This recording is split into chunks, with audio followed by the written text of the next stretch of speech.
How to overcome fear of speaking English in public. Segment 1. Why you're afraid to speak English and why that's totally normal. Let me start with something simple and important. If you're afraid to speak English in public, you're not alone. In fact, public speaking is one of the top 3 fears in the world, no matter what language you speak. Segment 2.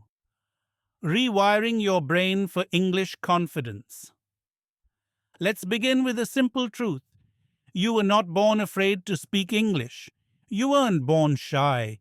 You weren't born with low confidence. Those feelings came later.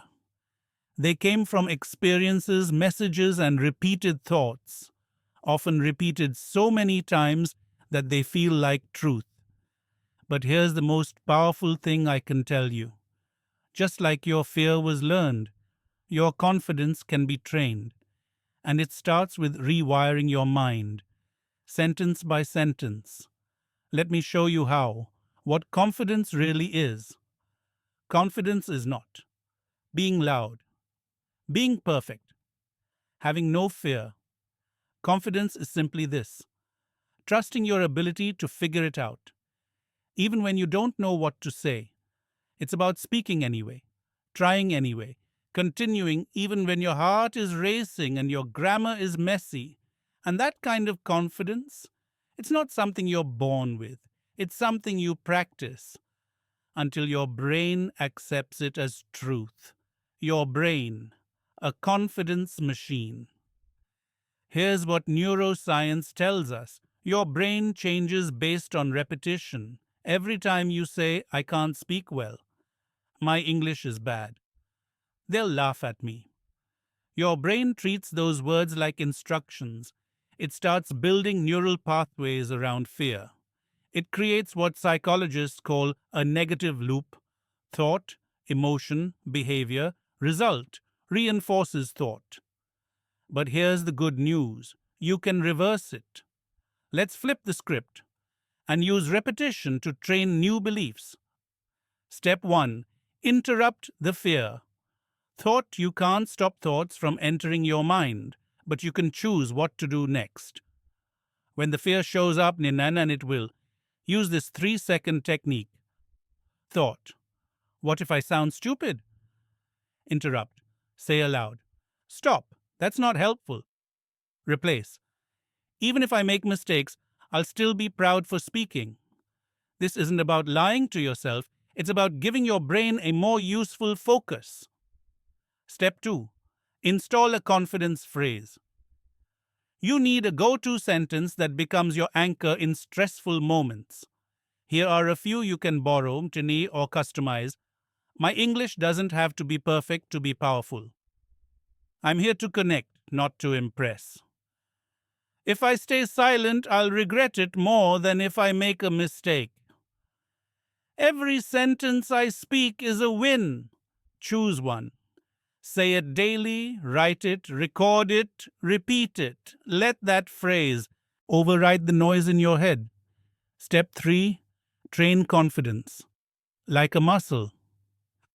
Think of your voice like a muscle. You wouldn't go to the gym once and expect instant strength.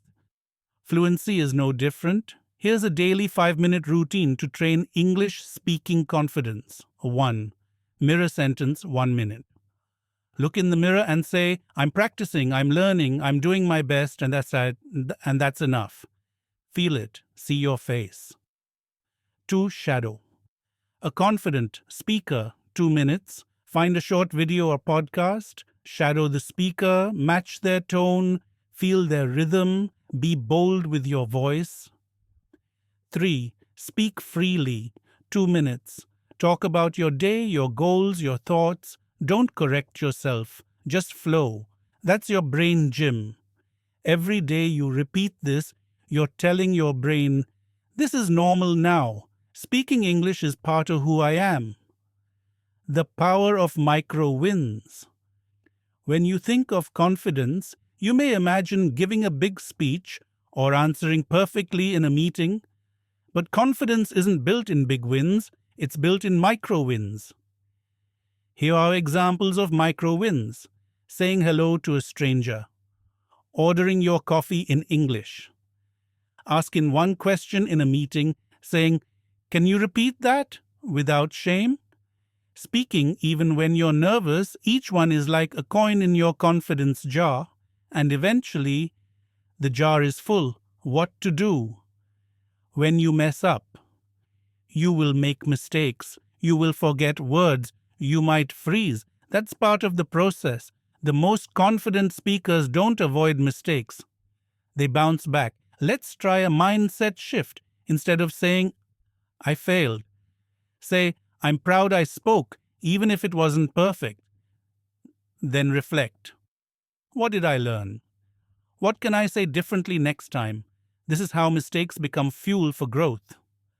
Redefine what success looks like. You've probably been taught that success means no mistakes, perfect grammar, fast, fluent answers. But real world English doesn't work like that. Success is being understood, expressing what matters, staying calm under pressure, being yourself, even in English. If someone understands you, you've succeeded. If you didn't give up, you've succeeded. If you felt fear but spoke anyway, that's real success. True story: the engineer who couldn't speak. A learner I worked with, Rakesh, was an engineer from India, fluent in written English, but silent in meetings.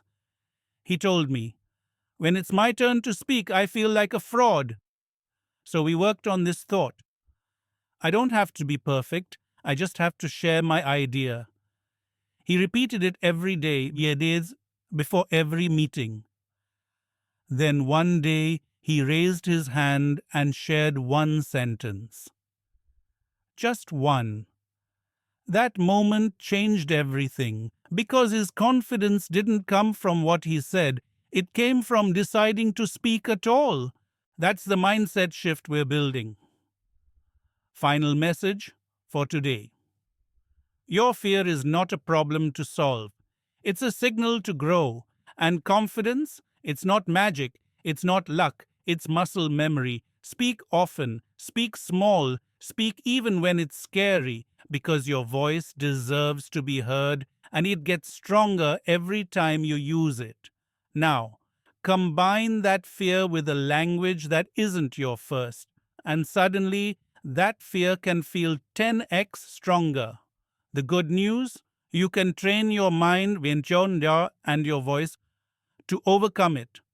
But first, we need to understand what's really happening. The real reason. You feel nervous. You're not scared of English. You're scared of what might happen when you speak it in front of other people. Let's break it down. Here are the real reasons people fear public speaking in English. Fear of judgment. What if they laugh at my accent? What if I sound stupid? What if I forget a word? Fear of mistakes. What if I say it wrong? What if I embarrass myself? Fear of freezing. What if my mind goes blank? What if I panic? These are all normal human fears. They come from your brain trying to protect you from social embarrassment or rejection. But here's the truth. Your fear isn't a weakness. It's a sign that you care. You care about how you sound. You care about being understood. You care about connecting. And that's a good thing. Understanding the fear loop. Let's look at what actually happens when you fear speaking English in public. You imagine a situation, maybe a meeting, a classroom, a group of native speakers. Your brain goes, "Warning, this could go wrong." You start to feel anxious. Your heart beats faster. Your thoughts speed up. Your muscles tighten. Your voice gets shaky. And then you say, "Never mind, I won't speak." Sound familiar? That cycle is called the fear loop, and it grows stronger every time you avoid speaking. The more you avoid, the scarier it feels next time. But here's the key. The way to break the fear loop is to speak anyway. not in front of 100 people, not on stage, not in a perfect sentence. Just speak, even one sentence, even with fear in your chest. Because every time you speak, even a little, you break the cycle. You build new confidence. You prove to your brain that wasn't so bad. What fear really means, let's reframe it. Fear is not a sign that something is wrong. Fear is a signal that you're doing something new, something brave, something that matters. The goal is not to feel no fear. The goal is to speak even when fear is present. That's courage, and that's how you grow. Let's look at real life examples. Example 1. Anna from Brazil. Anna moved to the UK for work. She was great at grammar but froze in meetings. Every time her boss asked a question, she went blank. So we worked on one sentence. Just one. Every day she practiced, "Yes, I have something to add to that." That sentence became her lifeline. She repeated it while walking. She said it in the mirror. She even sang it. 2 weeks later, in a real meeting, Anna raised her hand and said it out loud. Her voice shook, but she said it, and after that, it got easier. Example 2. Jamal from Egypt. Jamal was great at writing but scared to speak. He thought his accent sounded bad, so we did this. He recorded himself reading short sentences out loud once per day. He listened back, but instead of judging, he simply said, "That's my voice today. I'll improve tomorrow." Within 30 days, Jamal's fear turned into a habit. He started volunteering to answer in class, and now he's tutoring others in pronunciation. The bridge between fear and fluency. Emotional safety, one of the biggest myths in language learning, is this: if I learn enough vocabulary, I won't be scared. Not true. Fear doesn't disappear with more knowledge, it disappears with more emotional safety. What does that mean? It means creating an environment where mistakes are okay, pauses are okay, silence is okay, imperfect English is okay. You learn best when your brain feels safe, not stressed. What you can do today. Let's keep it practical. Here are 3 things you can do today to start reducing your fear of public speaking in English. 1. Practice with a mirror. Look yourself in the eye. Say one full sentence out loud. Watch your face. Hear your tone. You're teaching your brain that your voice is safe. 2. Record one sentence. Pick a simple phrase. Today I feel a little nervous, but I'm speaking anyway. Record it, listen back, don't judge, just notice your tone and speed. 3. Speak one sentence in front of one person. Not a speech, not a performance, just one sentence. "Hi, how's your day going? Thanks for your help. I'm practicing my English today." One sentence is a win. One sentence breaks the fear loop. One sentence changes everything. The start of a new story. Every confident speaker you admire was once afraid. Everyone you see speaking fluently had to start somewhere. And today, this segment is your starting point. You don't need to be perfect. You don't need to wait until you feel ready. You just need to speak with the fear, because that's how your voice becomes stronger than your fear. Segment 3. How to practice public speaking, even when you're alone. You don't need an audience to become a speaker. Let me start with a truth that might surprise you. You don't need an audience to become a great speaker. You don't even need a conversation partner. What you need is a system and a mindset. Yes, speaking English in public is scary, but waiting for the perfect moment or for someone else to magically help you only keeps the fear alive. What we're going to do in this segment is flip that. I'll show you how to simulate real world speaking even when you're completely alone. In your room, your car, your kitchen, or your walk to work, you'll discover real fluency building techniques, confidence psychology, and practical tools to create your own speaking environment anywhere. This is not just about practice. It's about building a system that trains your voice, your mind, and your nerves to speak automatically and confidently. Let's dive in. Part 1. Why speaking alone is the missing link. Most learners spend their time on listening, grammar, vocabulary, which are all useful. But they miss the most important thing, actually using their voice. Here's the truth no one talks about.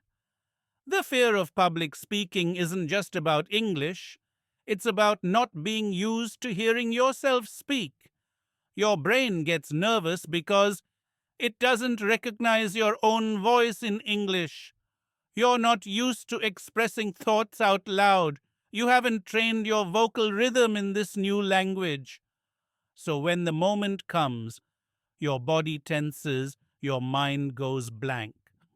But the fix isn't complicated. You have to practice speaking without waiting for a real audience. Part 2. The science of speaking without listeners. When you speak out loud, even alone, your brain is doing something powerful. It's engaging both hemispheres, speech plus memory. It's building motor patterns in your mouth and vocal muscles. It's connecting thought to expression. It's reducing your reaction time in real conversations. It's shrinking the gap between understanding and speaking. Language psychologists call this productive activation. It's like rehearsal, but it's more than that. It's neural training. Each time you speak aloud, even to no one, your confidence increases. Your speaking speed improves. Your fear of public mistakes decreases. Why? Because you've already heard yourself succeed. Part 3. The 4-stage solo practice model. Here's the practical part. I call this the solo speaker blueprint, a system anyone can use anywhere. It includes 4 steps: voice warm up, structured speaking, expressive expansion, simulated public challenge. Let's break it down. 1. Voice warm up, 2-3 minutes. Before you speak, prepare your voice, just like singers, actors, and professional speakers do. Here's a routine you can follow. Breathe deeply. 3 slow belly breaths. Stretch your face muscles. Smile wide, puff cheeks, relax jaw. Tongue twister. Like red lorry, yellow lorry, she sells seashells by the seashore. Volume control. Speak a sentence softly, then louder, then softly again. Why this matters? You're sending a signal to your brain. We're about to speak. It's safe. Let's go. 2. Structured speaking, 5 or 10 mins. Now speak with a prepared framework. Choose a speaking structure. For example, describe your day from start to now. Explain how to make your favorite meal. Talk about a memory from childhood. Answer this question: what motivates me today? Use a timer if needed. Your goal: keep speaking. No matter the mistakes. Mistakes are normal. What matters is that you push through. This is the same muscle you'll need when speaking in real situations, interviews, presentations, small talk. 3. Expressive expansion, 5 to 10 minds. Now you move from information to expression. Here's where real speaking confidence begins. You'll use emotion. Change your tone. Add pauses. Speak with feeling, not just facts. Pick topics like, what's something that changed my life? What do I believe that most people don't?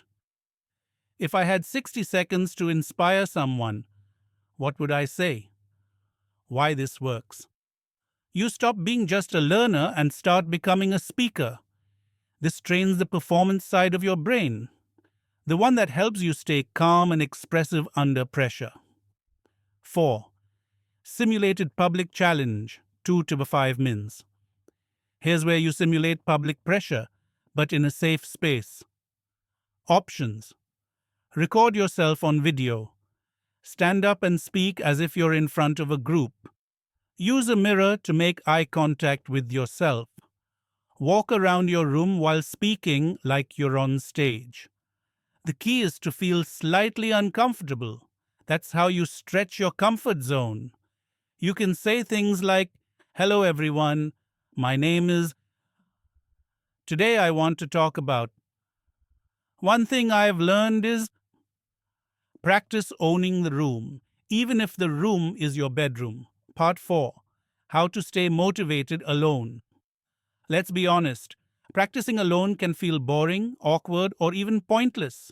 So how do you stay consistent? A. Use a challenge tracker. Create a 30-day tracker. Mark every day you speak for at least 5 minutes. Seeing your progress visually creates momentum. B.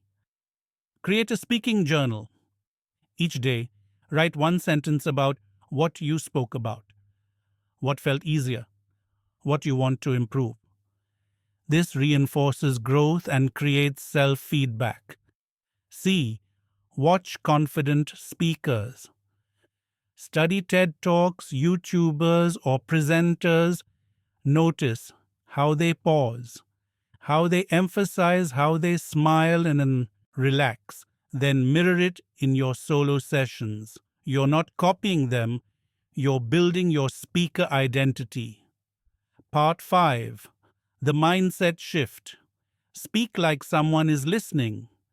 Even when you're alone, don't speak lazily, don't mumble, don't trail off. Speak like someone is listening. Speak like you're telling a story that matters. Speak like your voice is worth hearing because it is. This mental shift trains your brain to treat every session seriously. And when the real moment comes, your brain will say, "I've done this before, I'm ready." Part 6. Success Story. A learner named Hina. Hina was a 28-year-old from Pakistan living in London. She had great English, zest, but had never spoken in public. Her goal: speak at a community event, Barbara, for just 60 seconds. She followed this solo practice system every day. She recorded herself. She practiced eye contact in the mirror. She repeated the opening line over and over. "Hi, my name is Hina, and I believe confidence is a muscle." The day came. She stepped up, and she delivered her 1-minute message, clearly, nervously, but proudly. She emailed me later that day. "It wasn't perfect, but I did it, and now I know I can do it again." That's the transformation we're aiming for. Final thought: speak to be heard, even when no one's around. You don't need a crowd to be a speaker. You don't need a partner to practice. You don't need permission to start. All you need is your voice, your time, and your belief that your English deserves to be heard. Every solo practice session is a step toward confidence. Every mistake is a lesson. Every sentence is a win. So tomorrow, when you feel fear creeping in, just remember, I've trained for this. I've spoken before. I've got this.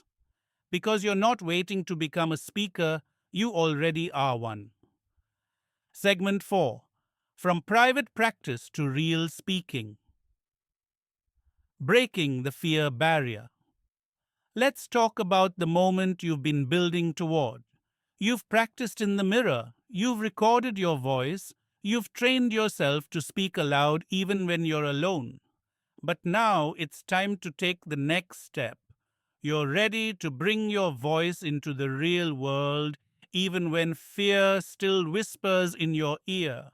This is where most learners stop, not because they're not ready, but because they think fear means failure. But that's not true. Fear is not a stop sign. It's a green light. It means your brain recognizes growth is happening. It means your body knows this moment matters. So in this segment, we're going to walk through how to manage fear in real-world English-speaking situations, what to do before, during, and after a speaking moment, how to carry your confidence from solo practice into actual life, and how to bounce back if something goes wrong. By the end of this segment, you'll have a clear, repeatable method to face real speaking situations, no matter how nervous you feel. Let's begin. Part 1. Your body will feel the fear. That's normal. Before we get into the techniques, we have to talk about your body.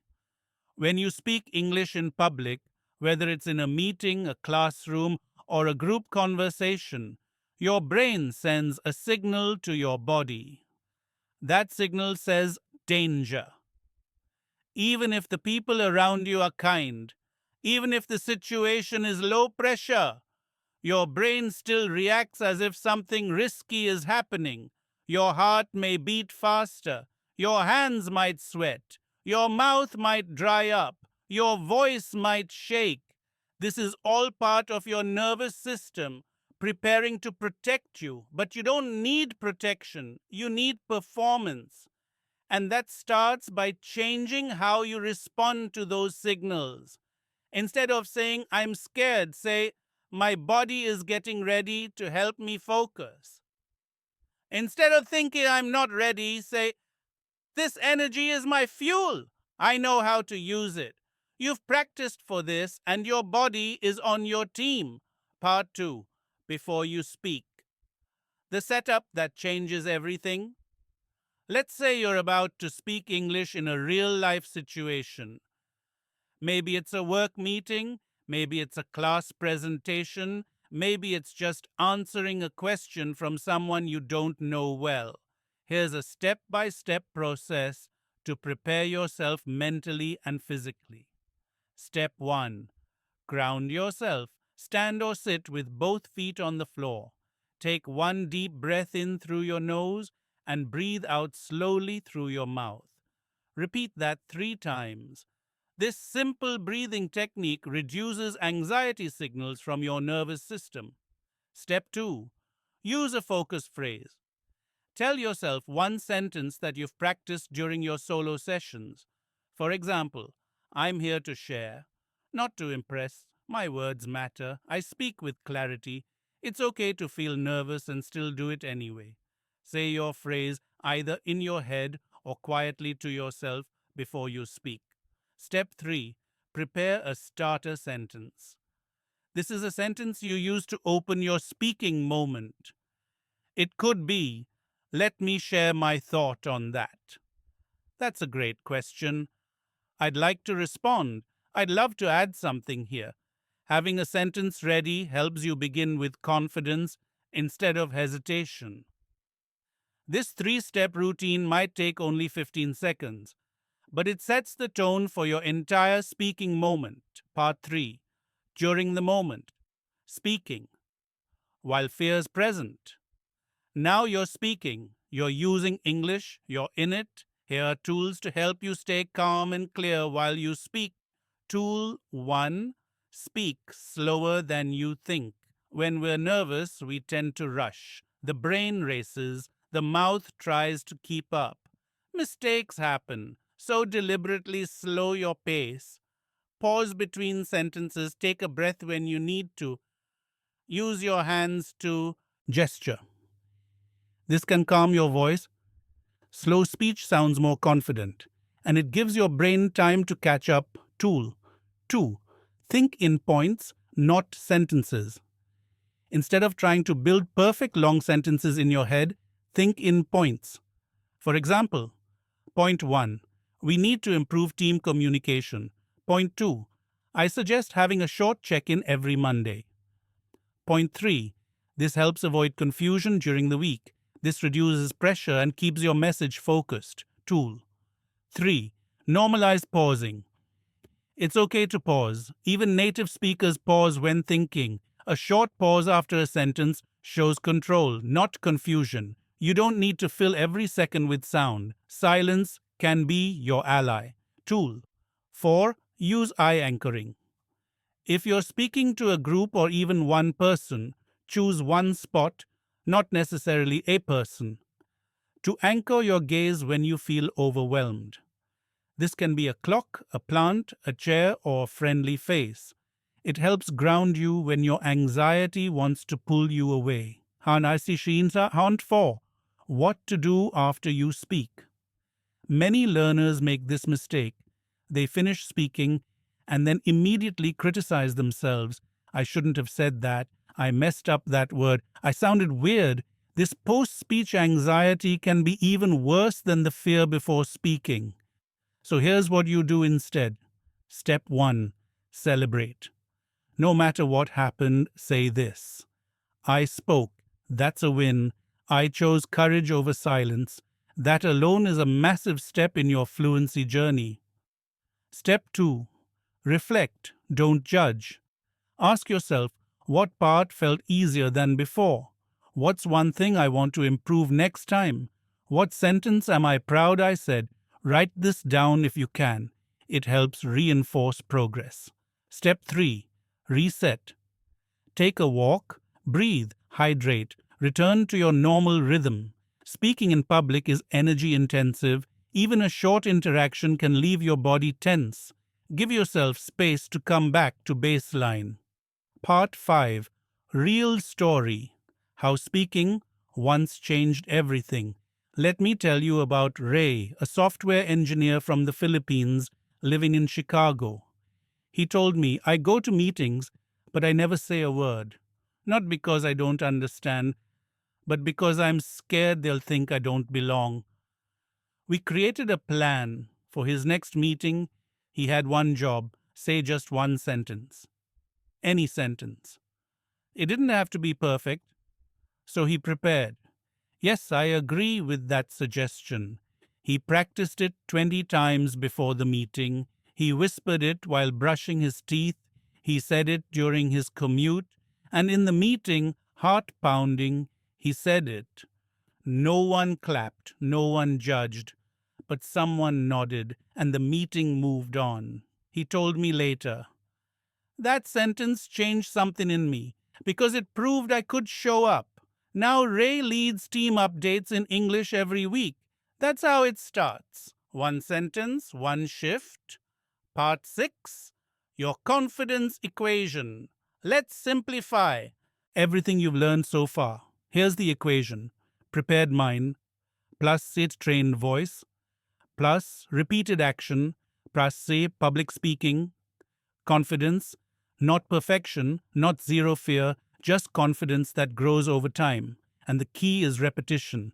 Repetition is what tells your brain, this is normal now. We do this. We speak. The more you speak, the less space fear has to live in. Closing. Message. Public speaking in English is never about perfect grammar or native level fluency. It's about willingness to be seen, courage to be heard, clarity in your message. When you practice privately, you build the tools. When you speak in real life, even just one line, you build identity. You're not just learning English anymore. You're becoming someone who uses it. And every time you speak, even with fear, you're rewriting the story of who you are. You are not a silent learner. You are a speaker, and this world needs your voice. Segment 5. How to build real confidence through daily micro-speaking challenges. Intro. Confidence isn't found. It's built. Let's begin with something simple. No one finds confidence. People build it, sentence by sentence, day by day. If you're still waiting to suddenly feel ready to speak English in public, you'll be waiting forever. That's because readiness is not a feeling, it's the result of training. In this segment, we're going to walk through how to create daily micro-speaking habits that train your brain to speak English with clarity, presence, and low fear, no matter who's watching. You don't need hours, you don't need a perfect accent, you don't even need someone to talk to. What you need is a system, Let's build it. Part 1. Why big confidence comes from small speaking moments. Most English learners believe confidence comes from big, bold events, giving a presentation, passing a job interview, speaking up in a meeting. Those things do help when eventually, but if you only wait for big moments to speak, you'll stay silent 99% of the time. Here's the truth. Real speaking confidence is built in micro moments, the daily low pressure chances to use your voice. Think about this: saying hello to a stranger, ordering coffee, asking someone to repeat a sentence, leaving a voicemail in English, saying thank you clearly and confidently. These moments are often ignored, but they're actually your greatest training ground. Why? Because they train your reflexes, not just your grammar. And reflexes are what save you when you're nervous. Let's learn how to design these micro challenges into your day. Part 2. What is a micro speaking challenge? A micro speaking challenge is any intentional moment where you use English out loud in a real or realistic situation, even for just one sentence. It should meet these 4 rules. Short, no more than 30-60 seconds. Specific yet, has a clear purpose, e.g., ask a question. Repeatable, can be done every day, stretching, feels slightly uncomfortable but not overwhelming. The goal isn't to impress anyone, it's to show your brain, I use English, I speak up, this is normal for me now. Part 3.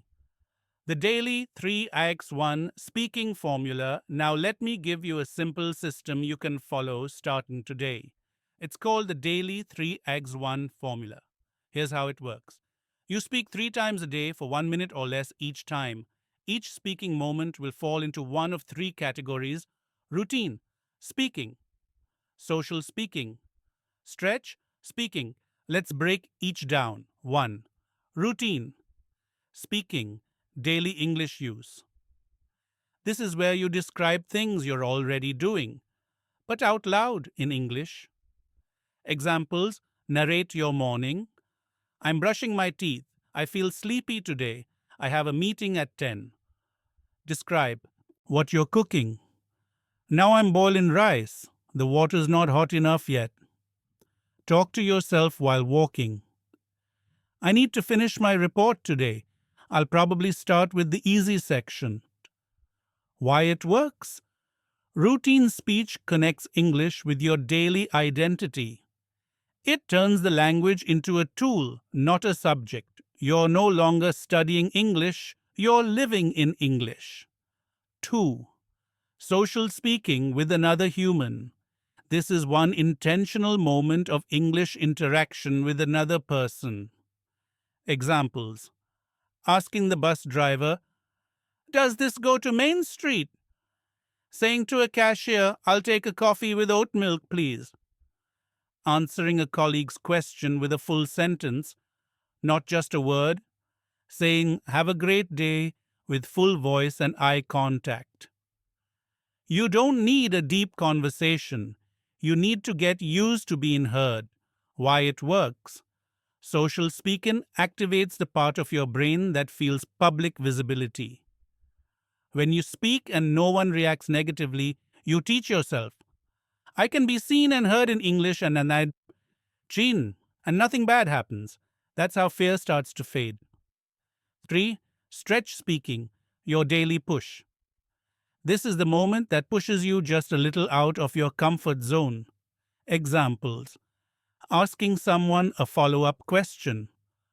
What do you like most about your job? Volunteering to say one sentence in a class or group. Starting a voice memo in English, explaining your opinion on a topic. Recording a 30-second video of yourself explaining your day. Stretch speaking is where growth happens. You feel the nerves, you feel the doubt, but you speak anyway. That's when your identity begins to shift. Part 4. Tracking progress and measuring growth. If you want to stay consistent, you need to make your progress visible. Here's how to do that. Create a 30-day speaking log. Every day, check off 3 boxes. Did I speak to myself? Routine. Did I speak to someone else? Social. Did I stretch my comfort zone? Stretch. If you want, write one reflection sentence for each. I spoke clearly when ordering coffee. I was nervous, but I asked my coworker a question. I recorded a voice memo. It wasn't perfect, but I didn't delete it. This process builds self-awareness, which leads to self-trust. Part 5. The psychology of visibility. Why do these small speaking moments matter so much? Because they challenge the emotional story your brain tells about you. Most learners carry hidden beliefs like, if I speak, I'll be judged. If I make a mistake, I'll be embarrassed. I'm not the kind of person who speaks in public. But every small speaking win tells your brain, that's not true anymore. You become more visible to yourself, and that visibility is the foundation of authentic confidence. Because confidence isn't being the best speaker, it's being comfortable being seen as you, even with your accent, even with pauses, even with imperfection. Part 6. One story, one sentence, one shift. Let me share a story. Carla was a 36-year-old office assistant from Mexico living in Texas. She had lived there for 8 years, distinguidas entre that and still didn't speak much English in public. She told me, I always feel like people are judging my accent. I'd rather stay silent. We started with one micro challenge. Each day she had to say hello to one person in English with eye contact and a smile. That was it. Week 1, it felt awkward. Week 2, it felt natural. Week 3, she started asking how people were. Week 4, she told a coworker a joke in English. And just like that, the silence broke. It didn't happen through grammar drills. It happened through one sentence at a time, spoken aloud. Part 7. Final reminders to carry forward. Here are 7 reminders to keep this method alive. Speaking one sentence is always better than staying silent. You don't need perfect grammar to be powerful. Most people don't care if you make mistakes. They care if you're kind and clear. Your brain learns fastest through real use, not memorization. Every time you speak, you weaken fear's grip on you. Your voice matters more than your accent. Confidence is earned by speaking, not by waiting. Closing thought, you don't have to give a speech to be a speaker. You don't need a stage to use your voice. Your fluency journey is not just about mastering English. It's about mastering yourself, your thoughts, your fears, your voice. So today, speak one sentence. Then tomorrow, speak another. Keep showing up in small, consistent ways. Because one day, you'll look back and realize you're not afraid anymore. You're just speaking. And that is exactly who you were becoming all along. Segment 6. Turning mistakes into power. How to keep speaking even when you mess up. Intro. Everyone makes mistakes, but not everyone grows from them. Let's begin with a question. What do you do when you mess up? When you forget a word, say the wrong thing, stumble, or freeze completely? Do you hide? Do you feel ashamed? Do you replay the mistake all day long in your head? If that sounds familiar, you're not alone. In this segment, we're going to reframe how you see mistakes in English. Because public speaking fear doesn't grow from the mistake itself, it grows from how you react to it. By the end of this segment, you'll know why mistakes are essential to fluency, how to handle speaking failures in real time, and how to recover quickly and move forward with confidence. Your mistakes are not the problem. Your shame is. And today, we're letting that go. Part 1. Why mistakes are a sign of growth? Let's get one thing clear. If you're never making mistakes, you're not learning fast enough. Every fluent speaker, even natives, makes mistakes. Why? Because real conversation is messy. It's fast, unscripted. You're thinking, listening, reacting, speaking, snow and all at once. It's not like writing an essay. There's no backspace button. So when you speak publicly, mistakes are a natural, expected part of the process. What matters is how you respond. If you react with panic, embarrassment, silence, then you train your brain to associate mistakes with danger. But if you react with calm curiosity, recovery, you train your brain to stay resilient. That's the goal. Part 2, reframing mistakes. A new mental model. Let's imagine you're speaking in front of a group. You say something like, I am very enjoy this topic. You notice it sounds wrong. You see one or two faces react. What do? Most learners think the best move is to stop talking, to shrink, to disappear. But here's what confident speakers do: they acknowledge the mistake, reframe it, and move forward. Here's what that looks like. Option 1, quick correction. I really enjoy this topic.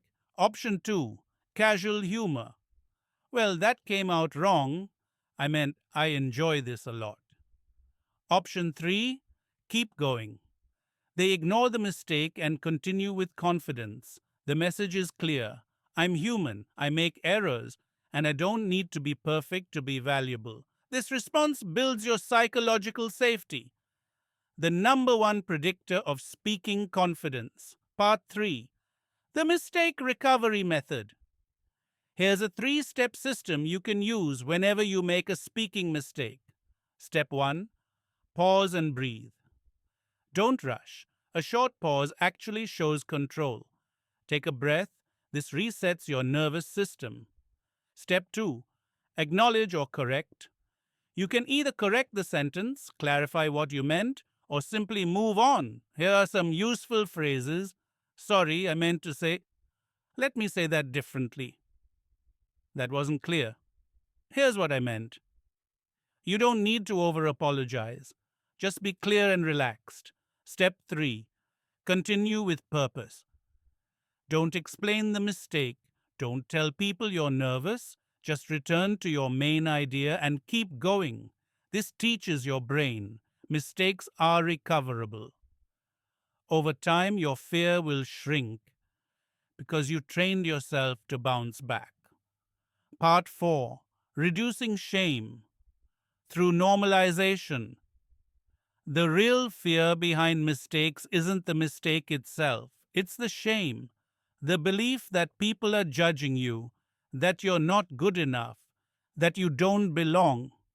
But let me tell you something powerful. The most confident English speakers are not the ones with the best grammar. They're the ones with the least shame about their mistakes. They treat errors as part of the game. They expect them. They even laugh at them. You can too. Here's a simple exercise. Write down 3 mistakes you made recently while speaking English. Then for each one, write a new story. What did you learn? How could you respond better next time? What would you say to a friend who made the same mistake? This exercise helps you move from shame to strategy. Part 5, real listener. Reactions. They're not thinking what you think. Most English learners overestimate how much people care about their speaking mistakes. The truth, native speakers and fluent listeners are often impressed that you're speaking another language, focused on your message, not your grammar. Noticing far fewer errors than you think. If someone is judgmental, that says more about them than about you, and even then, you still win. Because speaking, even in front of judgment, is courage, and courage is always progress. Part 6, training with intentional errors. Here's a powerful tool almost no one uses: practicing making mistakes on purpose. Yes, you heard that right. Try this. Record yourself giving a short answer to a question in English. Include one or two small errors, then immediately correct yourself and continue speaking. Why this helps: you learn to hear your own errors. You practice emotional control. You build confidence in recovery. This is how musicians train, how athletes train, and it works for language learners too. Part 7: Real Story. A mistake that became a moment. Let me tell you about Ahmed, a sales manager from Egypt. He had to give a short presentation in English to his company's clients. He practiced for weeks, but during the actual talk, he froze. He forgot a word mid sentence, an important one. He panicked for half a second, then smiled and said, "Sorry, sometimes my English needs a moment to catch up with my brain." People laughed kindly. The room relaxed. He remembered the word, said it, and finished his talk. Afterward, 3 people told him that was the most human presentation they'd seen. His mistake didn't break his confidence, it built it. Part 8: Confidence is not perfection, it's adaptability. Let's break a myth once and for all. You do not need perfect English to be taken seriously. You do not need to speak without errors to sound intelligent. You do not need flawless sentences to be respected. You need clarity, you need intention, and most of all, you need the ability to keep going even when things go wrong. That's what professionals do. That's what leaders do. And that's what confident in English speakers do. Final message: every time you mess up and keep going, you become stronger. Every time you freeze and try again, you build courage. Every time you feel shame and speak anyway, you transform fear into power. You are not your mistakes. You are your resilience. From now on, I want you to speak with this mindset. I expect to make mistakes, and I expect to recover, because speaking is a skill, not a performance. And every time I try, I win. Let the world hear your imperfect, growing, beautiful English, because confidence isn't waiting on the other side of fear, it's born right in the middle of it. Segment 7: Real Practice, Real Progress. Bringing English into your daily public life. Practice doesn't just happen in class, it happens in life. By now, you've practiced alone. You've spoken in front of the mirror. You've worked through your fear of mistakes. You've even started using English in small, real-life moments. But you're ready for the next level. It's time to take your voice into the world, not just in private spaces, but public places.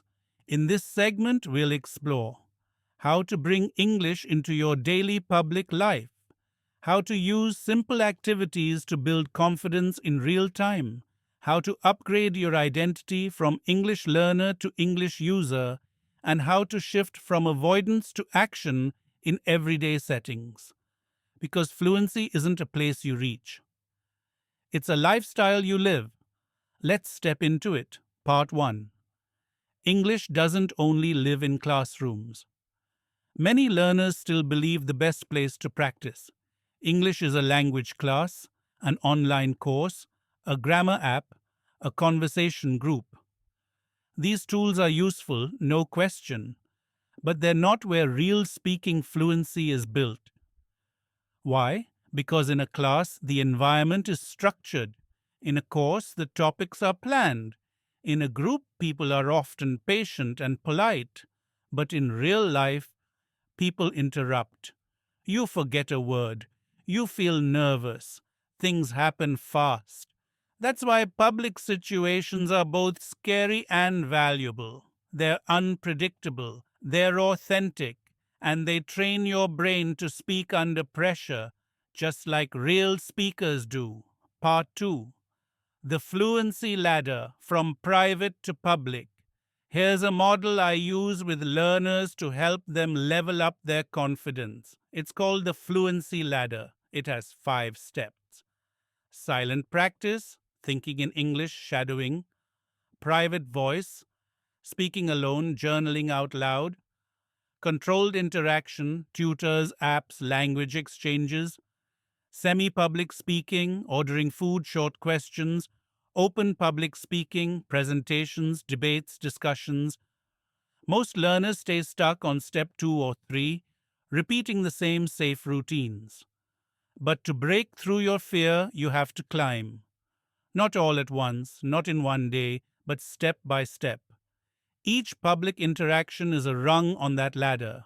Each moment you choose to speak, even for 10 seconds, helps you rise. Part 3. 5. Everyday public speaking opportunities you're probably avoiding. Let's look at 5 real daily situations where you can practice English speaking without a classroom, without a tutor, and without a script. These are often ignored, and that's a missed opportunity. 1. The coffee shop order. Instead of pointing at the menu, say, "I'll take a medium cappuccino, please." Bonus points: ask a follow-up question. "How's your day going? Do you recommend the muffins?" Why this matters. It's a low-stakes social exchange that trains tone, clarity, and confidence. 2. Asking for help in a store. Most learners avoid this, but it's a great mini challenge. Say something like, "Hi, could you help me find this?" Or, "Excuse me, I'm looking for batteries." These situations feel public, fast, and unfamiliar, which is perfect for practicing real-world fluency. 3. Speaking to customer support or receptionists. Next time you check into a hotel, call customer service, or visit an office, don't rush. Speak clearly. "Hi, I have a quick question about my reservation," or "I'd like to know more about your opening hours." Each of these moments builds performance fluency under pressure in front of strangers. 4. Joining a hobby group or meetup. Sites like meetup.com, Eventbrite, or even local libraries host public events. Look for topics you care about: photography, business, personal development. Even if you don't say much, show up. Then say just one sentence when someone asks, "So what brings you here?" That moment is pure growth. 5. Volunteer to speak. Briefly, in a familiar group. This could be in a work meeting, a classroom, or church group. You don't need to lead the session, just offer one sentence. "I agree with that idea." "I'd like to add one quick thought. This reminds me of something I read." Even one short sentence said in front of others rewires your confidence. Part 4. Make it a game. The 30-day public voice challenge. You don't have to jump into everything at once, but you do need consistency. Here's a challenge you can follow. For the next 30 days, do one public speaking act in English each day. It can be asking for directions, ordering food, talking to a stranger, making a phone call, responding to a group question. Then record it in a small notebook or voice journal. Write, "What did I say? How did I feel before?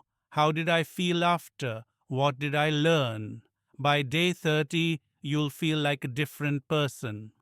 Not because your grammar changed, but because your identity changed. You'll stop being someone who's afraid to speak. You'll become someone who uses English. Part 5. But what if I get nervous in public? You will. That's not failure, that's feedback. Use this 4-part method when fear kicks in. Pause, stop, breathe, don't rush, anchor. Focus on one calm object in front of you: a cup, a sign, a face. Speak slowly, say your sentence, take your time, celebrate after, acknowledge it, no matter how small, even if your voice shakes, even if you forget a word. You did it. That's a win. Part 6. Story: David's Daily Train Challenge. David, a 29-year-old from South Korea, lived in Manchester and took the train every day to work. He rarely spoke. His English was fine, but his fear of judgment kept him silent. One day he set a goal. Every morning he'd say good morning to the person next to him. At first it felt awkward. By day 5 he was making small talk. By day 12 he exchanged names with someone. By day 20 he was having a 5-minute chat about movies. By day 30 he wasn't afraid of people anymore. He told me, "I still make mistakes, but I realize no one is thinking about them except me." That's what happens when you show up daily, bodintu lichneu in public, with purpose. Part 7. You're not learning to be perfect.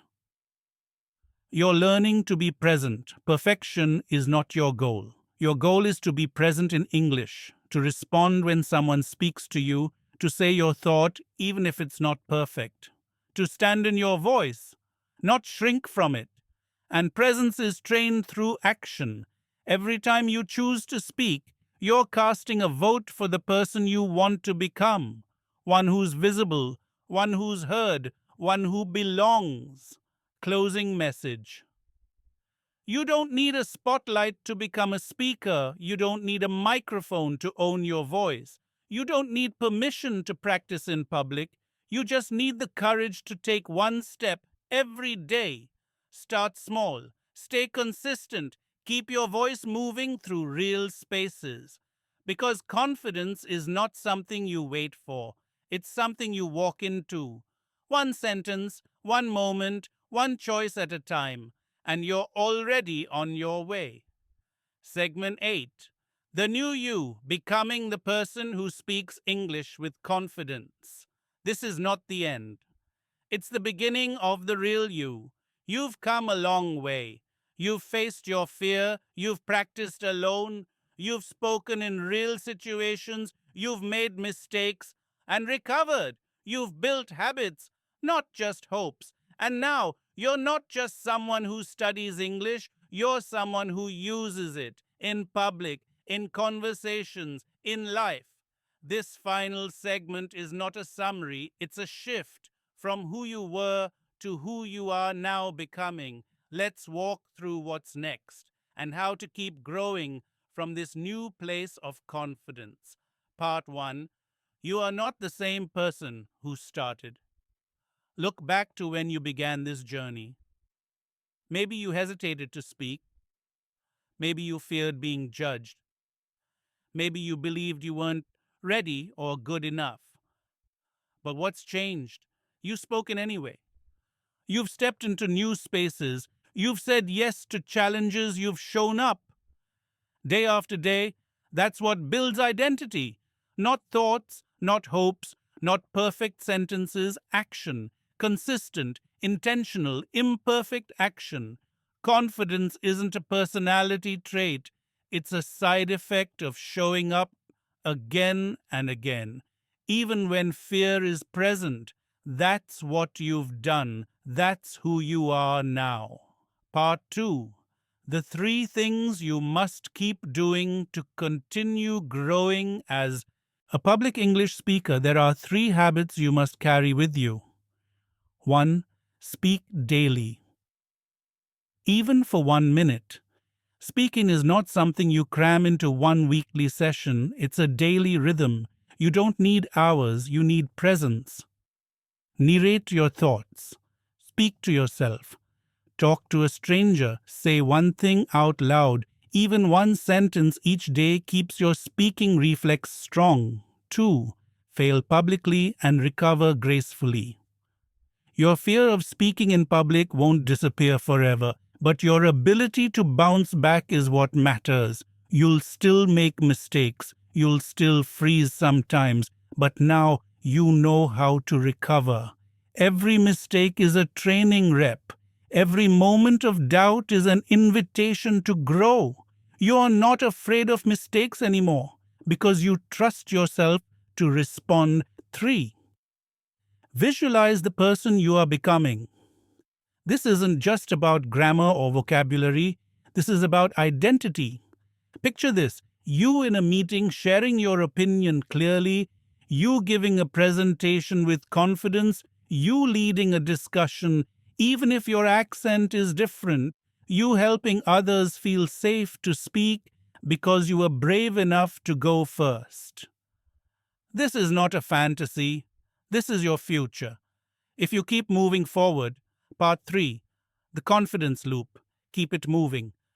Let's review the confidence loop, the system that keeps growth alive. Do the thing, speak, even when nervous, feel the fear. Let it be there, recover and reflect. We're down to cues. What worked, what didn't. Repeat, with a little more courage. The more times you complete this loop, the less fear controls you. Because fear doesn't leave you by force. It leaves when it realizes you're not listening anymore. You've got more important things to do, like speak, connect, and grow. Part 4. Real confidence isn't loud, it's clear. You don't need to be the loudest person in the room. You don't need to dominate conversations. You don't need to speak like a native speaker. You just need to speak with clarity. Say what you mean, ask when you're unsure. Listen with care and respond with presence. That's what real public speaking confidence looks like. It's not show, it's authenticity. And you have that now. Part 5. One final story. The quiet speaker who changed a room. Let me tell you about Layla, a nurse from Jordan who moved to London. She avoided speaking English in groups for 2 years. She knew what to say, but fear kept her silent. Until one day during a training session, she raised her hand. She said, "Sorry, English is not my first language, but I have something I think might help." The room went quiet. Everyone turned to her, and she shared her idea. It wasn't long, it wasn't perfect, but it was real. After the session, 2 co-workers came to her and said, "I'm so glad you spoke. I needed to hear that." That moment changed her because it proved what she suspected was true. You don't need perfect English to be valuable, you just need to speak. From the heart. Part 6. Your voice is bigger than your fear. Let's say this clearly now. Out loud if you want. My voice matters, my message is more important than my mistakes. I am not afraid of public speaking. I am practicing it, and every time I speak, I grow. This is not just about English. This is about how you show up in the world, and you're ready to show up fully, clearly, and powerfully. Final encouragement. If you ever doubt yourself again, come back to this truth. You've spoken when it was hard. You've trained your mind and your voice. You've built habits, broken barriers, and gained control. You are now the kind of person who speaks, not just dreams of speaking.